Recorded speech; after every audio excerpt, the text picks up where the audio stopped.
Salvete omnes, this is I'm Amelia, also known as TheMartianGeek, and welcome back to another episode of Crash Bandicoot, The Wrath of Cortex. In the last episode, we did the first two levels, and naturally found out about the story and all that. So let's move on to level 3, Bamboozled. And you know, I think I literally just got the pun in that name. Do ya? Wuss.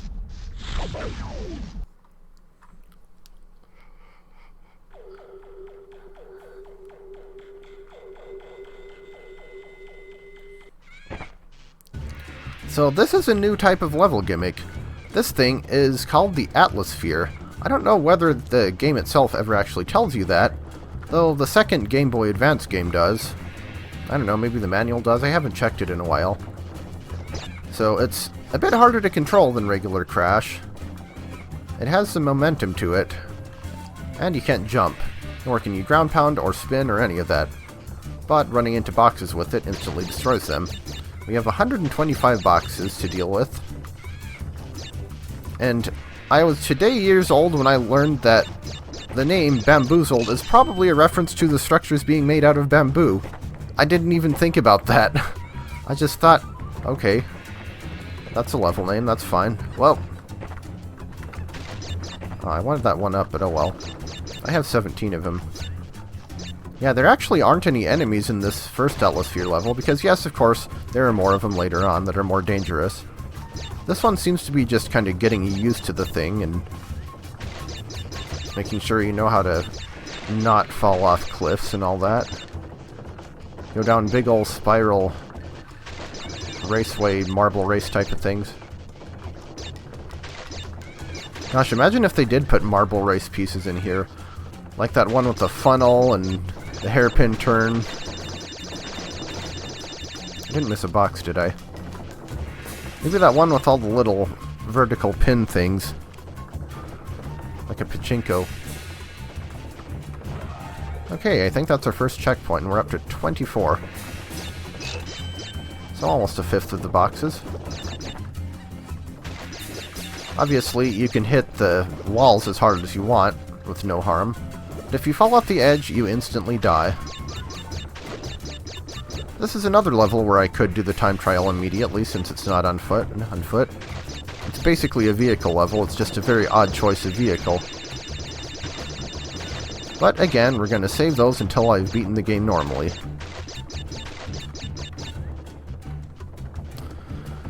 I actually wonder what the first game to use this kind of ball rolling mechanic was, because I think Super Monkey Ball does this, but I don't know how those control or any of that. I've never played any of those.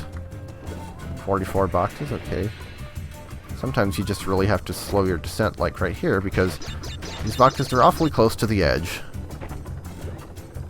And there are Nitros. Always with the Nitros.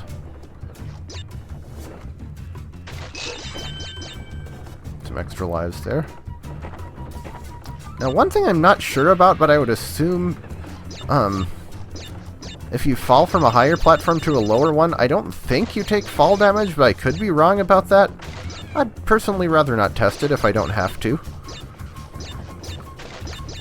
We'll just move on into another spiral. And yes, I'm pretty sure that you can fall off the edge, or out of the sides.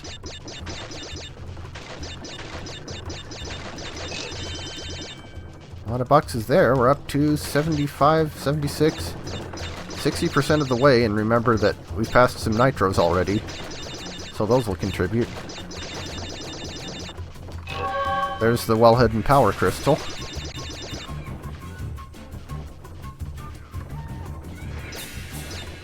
And I'm not really sure why those Wumpa fruits are on the outside. There's no reason to be there, other than those. Let's see. Checkpoint and split path. I think we kind of want to take both of them. I don't actually remember what's over here. If it's just a shortcut, or if there are actually... Well, that was useless. If there actually are boxes. Well, I hear the ending portal.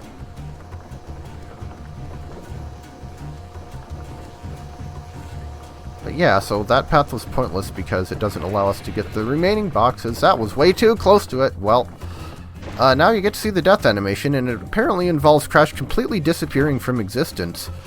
How does that work? I don't know. What sort of self-destruct mechanism does this Atlasphere contain for Crash to disappear like that? Well, this one doesn't have a death route, so it's okay if I died once. I got 22 lives. And there's the Nitro thing. So, Jam Get.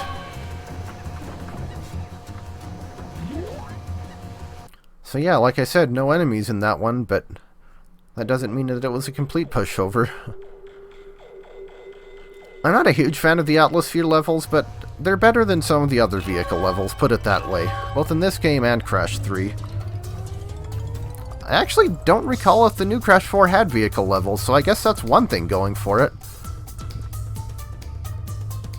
So anyway, moving on to level 4, Wizards and Lizards.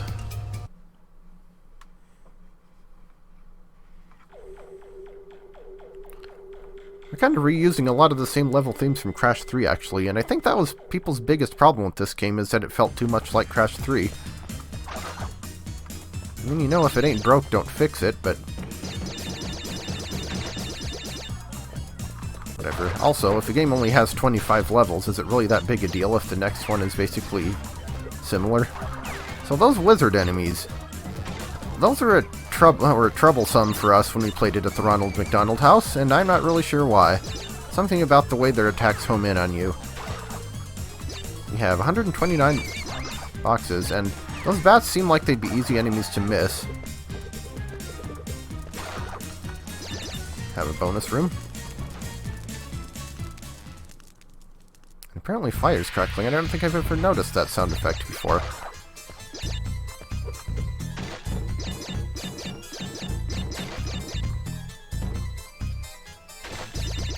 It's a fancy red palette for the bonus room. Whoops. I didn't see that that was a whatever you call that type of box until I'd already spun it. Ow.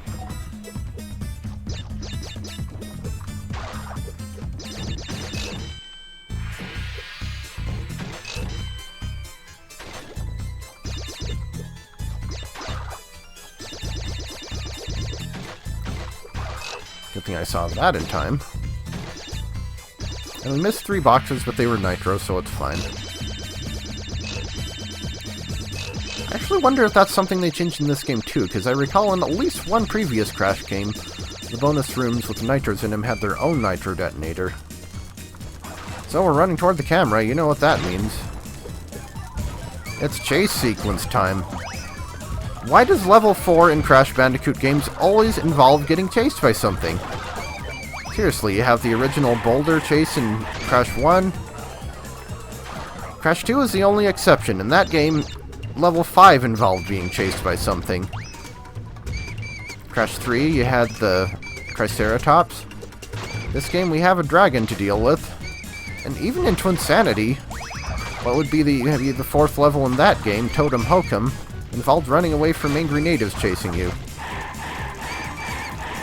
You know, the whole running away from the camera as a boulder chases you thing was an interesting idea once. I recall reading something about the original boulder chase level in Crash 1 being a reference to Indiana Jones. I don't know, I've never watched an Indiana Jones movie, but I'll take their word for it. Uh-oh, I think the dragon's catching up. Ooh, just barely. Okay, but that's the end of it. But, like, it was a gimmick that wasn't really fun enough to deserve the frequency it did. Like, Crash 2 has 3 chase levels. That's too many for a game that only actually has 27 levels. And like I said, I didn't really find them all that fun. Ah, I missed it. Oh well. Oh hey, we got to the death route this time. Not sure if I should take this, but might as well. We have the opportunity. You, blow up those Nitros for me, will ya?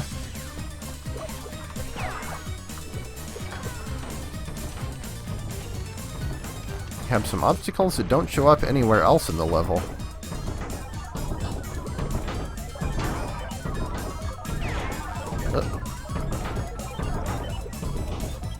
Ah, nuts. Kinda panicked about the axes, I guess.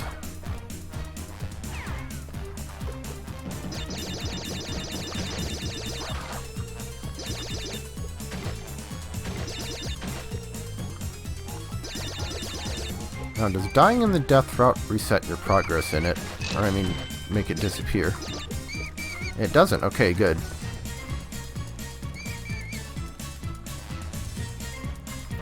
(92 out of 129). I don't think those trapdoors are anywhere else in the level either. Oh, so that's what the wizard's magic does if it hits you, by the way.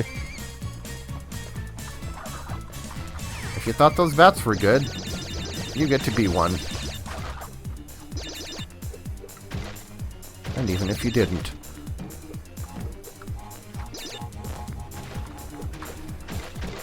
Well, that was poor timing. It's just a pity I wasted my Aku Akus the first time, because now I have to do this on one hit. Alright, Mr. Wizard.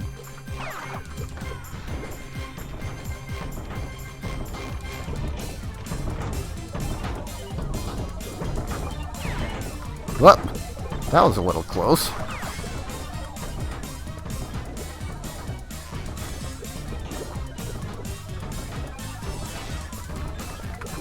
Another type of obstacle that doesn't show up elsewhere.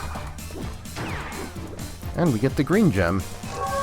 And since we made it all the way to the end of this one, I'm just gonna die so we can finish out the level normally. We get to keep the green gem, and we don't have to revisit this one. Yeah, I guess in my Crash 3 playthrough, and I think 2 as well, I made a point to get the gems after everything else, after I was done with the levels normally, but I suppose this time, I'm just not doing that. Take the opportunities as they come.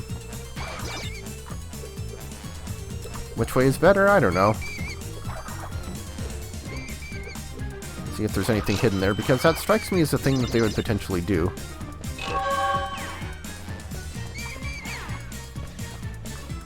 Alright, Mr. Wizard, you're gonna get blown up. Wait, 128 out of 129? Where did I miss one? Was there actually something hidden there? Because I don't think the death route had any. And the dragon chase would have taken care of... What? Also didn't realize how close to the end of the level that checkpoint was.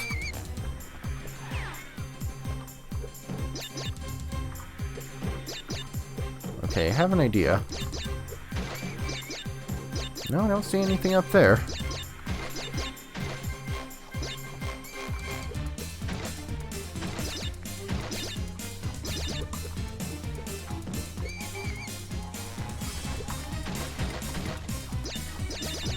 Also, you can get hurt by the coals from the fireplace, but it's another thing that's easy to miss.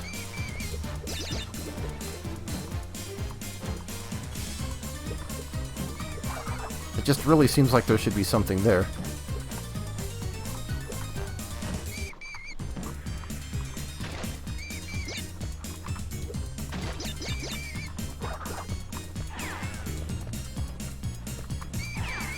How many Nitros are there?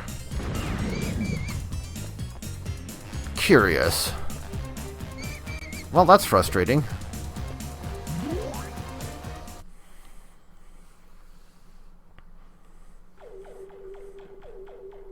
Whatever. I'll worry about it off camera, I suppose. We did get one gem at least.